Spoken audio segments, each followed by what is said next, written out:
کسی بھی چیز میں فضل اور فضیلت صرف چند چیزوں سے نہیں بنتی. بعض اوقات چھوٹا چھوٹا کام انسان کو صاحب فضیلت بنا دیتا ہے.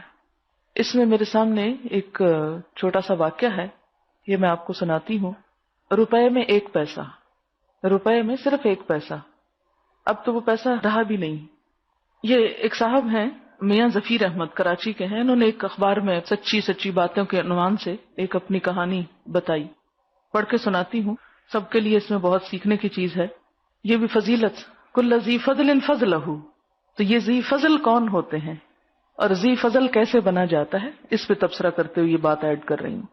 لکھتے ہیں، میرے گاؤں میں ایک خاتون تھی، منظور کی اماں. میری اماں بتاتی تھی کہ بیٹے جب یہ خاتون بیاہ کر آئی تھی تو اس گھر میں اتنی غربت تھی کہ 2 وقت چولہا مشکل سے جلتا تھا. مگر اس خاتون کے آنے کے بعد اس گھر کے حالات بدلنا شروع ہوئے. پورے گاؤں کے لوگ حیران ہیں کہ کیا ایسی بات ہوئی جو ان کی حد سے بگڑتی ہوئی معاشی اور گھریلو حالت میں اچانک اتنی تبدیلی آ گئی.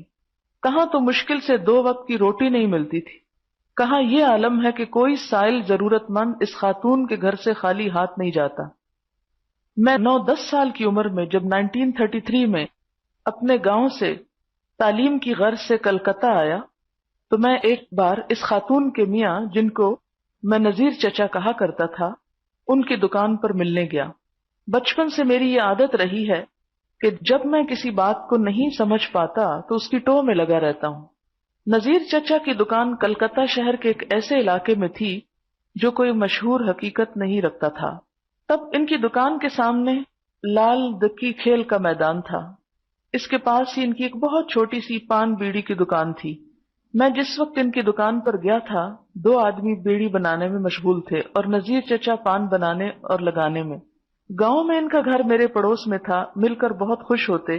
دکان میں اوپر بلا کر بٹھا لیا. باتوں باتوں میں نے ان سے پوچھا کہ چچا بس آپ کی یہی چھوٹی سی دکان ہے؟ بولے ہاں بیٹا، اللہ اسی میں خیر و برکت دیتا ہے. میں نے ان سے پوچھا پورے گاؤں میں یہ بات سب جانتے ہیں کہ آپ کے گھر سے کوئی خالی نہیں جاتا اور چچی سب سائلوں اور مانگنے والوں کو مٹھی بند کر کے ریزگاری دیتی ہیں، آخر یہ کیا بات ہے؟ بولے بیٹا وہ ایسا اس لیے کرتی ہیں کہ ان کے پاس ضرورت مندوں کو دینے کے لیے ریزگاری یعنی چینج ہوتا ہے، چھوٹے پیسے. اتنا کہہ کر نذیر چچا نے دکان میں آتے ہوئے ایک ٹن کے ڈبے کی طرف اشارہ کیا. وہ ڈبہ دیکھتے ہوئے جس دن سے یہ دکان کھولی ہے اللہ کا نام لے کر اس روز سے آج تک میرا یہ معمول ہے کہ روز مرہ جو بکری ہوتی ہے تو شام کو اس کا حساب کر کے ہر روپے پر 1 پیسہ غریبوں کے لیے نکال کر اس ڈبے میں ڈال دیتا ہوں. جب یہ ڈبہ بھر جاتا ہے تو وہ تمہاری چچی کے پاس بھجوا دیتا ہوں. شروع دن سے آج تک میرا یہ روز مرہ کا معمول چلا آ رہا ہے. ان کی زبان سے یہ سب کچھ سننے کے بعد مجھ پر یہ راز کھل گیا کہ پڑوس میں رہنے والی میری چچی منظور کی اماں کی خوشحالی اور سخاوت کا راز کیا تھا. گاؤں میں کوئی بھی مسافر اگر مسجد میں قیام کرتا تو امام صاحب منظور کی اماں کے گھر خبر بھجوا دیتے. مسافر جتنے دنوں رہتے ان کا 2 وقت کا کھانا ان کے گھر سے جاتا. اگر زیادہ راہ کی ضرورت پڑتی تو وہ بھی بھجوا دیتی. نذیر چچا گھریلو اخراجات کے لیے ہر ماہ 300 سے 400 روپے بذریعہ منی آرڈر بھیجا کرتے تھے. آپ اندازہ کریں کہ یہ اس زمانے کی بات ہے جب اعلیٰ قسم کا چاول 1 روپے کا 10 سیر، گائے کا گوشت آج کے حساب سے 6 پیسے میں 1 سیر ملا کرتا تھا. ارزانی کے اس دور میں بھی گھر کے اخراجات 400 روپے ہوتے، وہ گھر کتنا خوشحال ہوگا. بقرعید کے زمانے میں قصاب گاؤں میں جھنڈ کے جھنڈ گائے بیل لے کر فروخت کرنے آتے. گاؤں پہنچ کر وہ سب سے پہلے چچی کے پاس جاتے، اس لیے کہ ان کو یہ معلوم تھا کہ قربانی کے لیے ان سے زیادہ موٹا تازہ جانور گاؤں میں کوئی اور نہیں خریدے گا. یہ اس گاؤں کا حال تھا جہاں بڑے بڑے زمیندار بھی تھے، اعلیٰ عہدوں پر فائز حضرات بھی، خان بہادر، ڈاکٹر، انجینئر بھی، مگر اللہ کی راہ میں دینے اور لوٹانے والی تو صرف میری پڑوس کی چچی ہی تھی. یہ نہ سمجھیے کہ ان کے دینے دلانے اور اللہ کی راہ میں خرچ کرنے کا سلسلہ صرف روپے میں 1 پیسے تک محدود تھا. جی نہیں، زکوٰۃ صدقات دینا اس پر مستضاد تھا. ایک ایسی خاتون کہ جب وہ اس گھر میں بیاہ کر آئی تو اس وقت 2 وقت کی روٹی مشکل سے نصیب تھی، اور وہ بھی ارزانی کے زمانے میں. وہ گھر اور اس گھر کی وہ خاتون گاؤں کی سب سے مخیر اور ضرورت مندوں کے کام آنے والی کیسے بن گئی، یعنی صاحب فضل کیسے بن گئی؟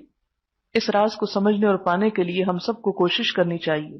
اس مخیر اور اللہ والی چچی یعنی منظور کی اماں سے میری آخری ملاقات 1946 میں ہوئی. تاریخ پاکستان سے واقف حضرات بخوبی جانتے ہیں کہ 1946 میں بہار میں بھیانک مسلم کش فسادات ہوئے۔ اللہ تعالیٰ نے اس زمانے میں مجھے فساد زدہ علاقوں میں مصیبت زدوں کی خدمت بجا لانے کے لیے موقع دیا۔ پٹنہ میں یہ خبر ملی کہ کلکتہ مسلم لیگ کے سیکرٹری جنرل اور کلکتہ میں مسلم لیگ کے آخری میر سید محمد عثمان مرحوم کے گاؤں آگا والی میں آ کر پناہ لینے والوں کے لیے راشن نہیں۔ مجھے ہدایت ہوئی کہ تم بہار شریف پہنچ کر آگا والی ریلیف پہنچانے کا بندوبست کرو۔ اللہ نے ایک فل ٹرک لوڈ راشن کا انتظام کروا دیا۔ میں جب اس گاؤں ریلیف کے لیے راشن لے کر بہار شریف واپس لوٹ رہا تھا، یہ ٹرک میرے گاؤں کے قریب پہنچ کر خراب ہو گیا۔ یہ اللہ کا کرم تھا کہ ٹرک وہاں آ کر خراب ہوا جہاں سے میرا گاؤں قریب تھا۔ کافی رات گئے میں اپنے دوسرے رضاکاروں اور ساتھیوں کے ساتھ گاؤں پہنچا۔ میری اماں حیات تھی مگر بیوہ اور تنہا تھی۔ ہر طرف گاؤں میں خبر پہنچ گئی۔ چچی منظور کی اماں اور ان کے بچوں کو بھی اس کی خبر ہوئی۔ ان کو خیال آیا میری ماں تو تنہا اور بیوہ ہیں۔ گاؤں کے دوسرے نوجوان بھی معاون ہوئے، مگر چچی کی سخاوت، ان کی مہمان نوازی سب پر بازی لے گئی۔ یہ سطریں لکھتے وقت مجھے کچھ معلوم نہیں کہ نذیر چچا چچی ان کے بچے کہاں ہیں، ان میں سے کون بچے ہیں کون مر گئے۔ اللہ کرے سب بقید حیات ہوں۔ اے زندہ رہنے والوں جہاں بھی ہو، اللہ تم کو اپنی حفظ و امان میں رکھے۔